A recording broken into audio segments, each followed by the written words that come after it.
Oh, hi. All right, we are going to recirc Smokestack. By the way, did I tell you it's called Smokestack? We have the big, beautiful Andy,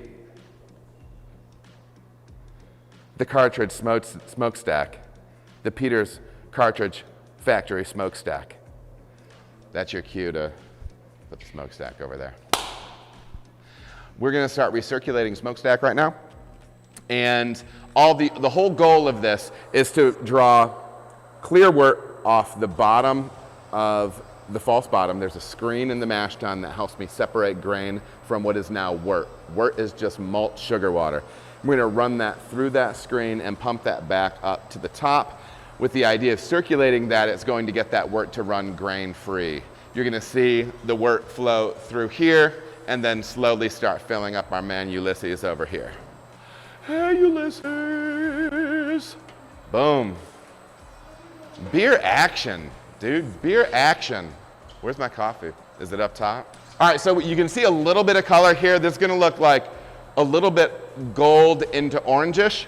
This dial valve here is a nice little valve that opens up kind of slowly, and it's a real fine touch thing. And then boom, you're going to see this grant getting filled up. Again, we use this grant as a secondary vessel to hold wort. The pump is attached to this, so if I run that dry, it's no big deal. But if my pump is attached directly to the mash bed, I can pump hard enough that I can compact that grain bed, and I don't want that happening, all right? We're gonna get this recirc going. I'm gonna go ahead and put my hand up here, feel when I get to the top of the grant, and then I'm gonna start circulating it with a pump. Right now, I'm also gonna take a temperature on this recirc. This mash tun is not fitted with a temperature probe. So the last time we did this beer, we ended up hitting a mash temperature of 145, which is higher than what I wanted. I was hoping to be a little bit closer to 150. Today we hit 150. The reason I didn't hit the number perfectly the first time was it was the first time that I'd done one of these half batches, and you're kind of doing a little bit of estimation. You don't have, the repetitions behind you to figure out exactly what you have going on.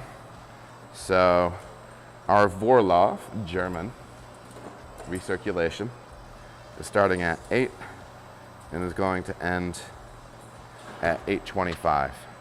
So I am setting up my timer, and I'm going to time this boy out. I think I'm going to give you time elapse on this so you can see this wort get clearer in these glasses. Bye.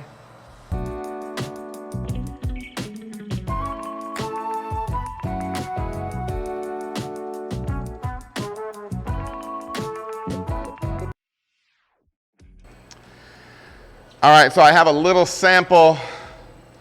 Of wort pulled from the mash tun on the recirculation, the Vorlauf, and I'm adding it to my refractometer. What my refractometer does is it will refract the light based on how much sugar is made. Oh, look, there's kind of something. Oh, hey, there you are, buddy. So let's see where we're at sugar-wise. Let's run some numbers. I think my mom just started an Instagram to start following me. Thanks, Mom. Yeah, I think we're gonna be in a good range. So yeah, sugar's where we expect it to be.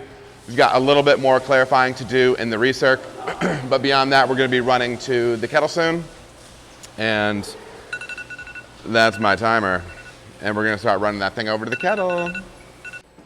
All right, we are now done with the recirculation or the Vorlauf, and we are now loudering. We are starting to run the wort that was made in the mash tun. Remember the sugar, malt sugar water, and we are now running that into the kettle. What I'm gonna be doing from here is I'm really just tracking flow rate. I'm looking for about a barrel every 5 minutes. That'll keep us in that 90-minute runoff range that we should be at. This one should go a little bit faster because we're not moving that much volume. We're only going to be moving about 10 barrels today because we're doing a smaller batch. And that'll be the deal. Hey. My mic is on. To get this thing graining out,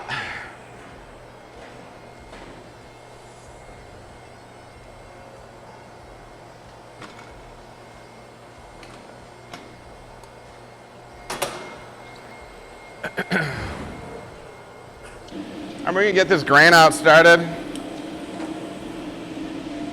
We've got the kettle coming up.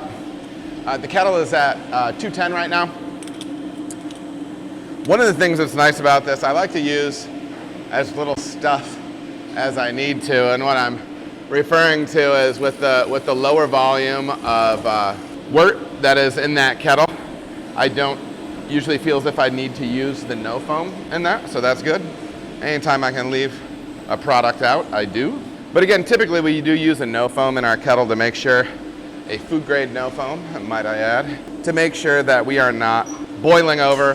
That's the biggest danger, one of the biggest dangers in the brew house for very serious injury. All things we like to avoid. So I'm gonna drop this rake, start it moving a little at a time here, and we'll see what we can make happen. See if we can get this grain out, boy. This one should grain out pretty well on its own. There's not a ton of grain in there. There's less than usual because this is only a half batch. So, and while this is happening, I'm going to take a gravity sample on this kettle because I wanna see if I can cut this wort with a little bit of hot liquor tank water. Because if I can, that means I can cut a little bit of color in the beer as well. And I would like that color to be just a little bit lower. I know that's kind of a nitpicky thing, but you know, I'm not gonna do anything that, I'm not gonna make any choices that will sacrifice whether or not the beer is tasty. You know what I mean? I'm not trying to get too crazy there, but just kind of see what we can do to hit our spot. The kettle is low enough right now to, meaning the volume in the kettle is low enough right now to where I need to be able to reach in, so I'm gonna use a ladle. So I'm gonna run up and grab a little scoop of this wort, and it'll give me an idea of what I'm looking at. Yeah, I mean, it's kinda just pushing past gold into amber, and quite frankly, I think if I can cut this just a little bit with some hot liquor tank water, I think we might be in good shape for what I'm looking for color-wise. Back to the handy-dandy refractometer. We're gonna be close, you guys. I think, yeah, I appreciate that. It'll be a 90-minute today. But we might be a little different because we might be manipulating this kettle a little bit as far as watering that back in. We're at 1050 right now with that. That means I would be taking it back.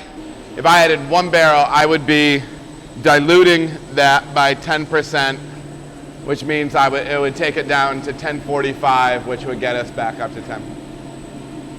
I think that's what we're gonna do.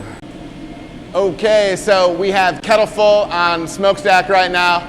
Now we have had what we're gonna say is probably something that you can chalk up to the fact that malt is a agricultural product.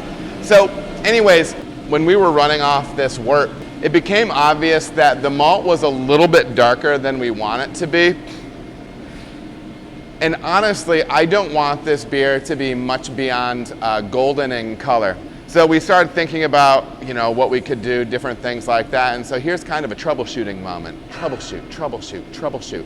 So for me, I have a little too much color in this beer for what I want to be doing stylistically.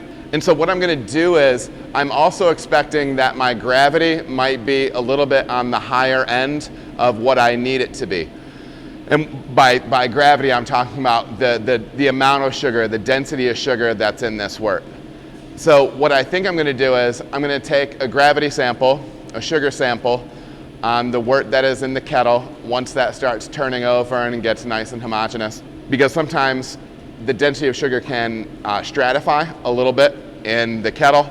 So anyways, I'm going to wait till that's turning over. I'm going to take a sample. If it's in the upper range of what I'm looking for sugar for this beer, which I think it might be, I'm going to cup that with a little bit of water from the hot liquor tank. It's going to bring the gravity down because I'm diluting, but it's also going to pull a little bit of extra color out of it. And the hope is to get it while keeping my sugar numbers still in the range where I want it to be, and then also keeping my color where I want it to be, or getting my color to where I want it to be. So, you know, troubleshoot, baby. Make adjustments, make it work. We'll see what we can do. All right, everybody, thank you so much for watching. If you feel as if you got any value out of the video, please like and subscribe. There are also other videos that you can watch. They're gonna maybe be over here or over here. Appreciate you watching.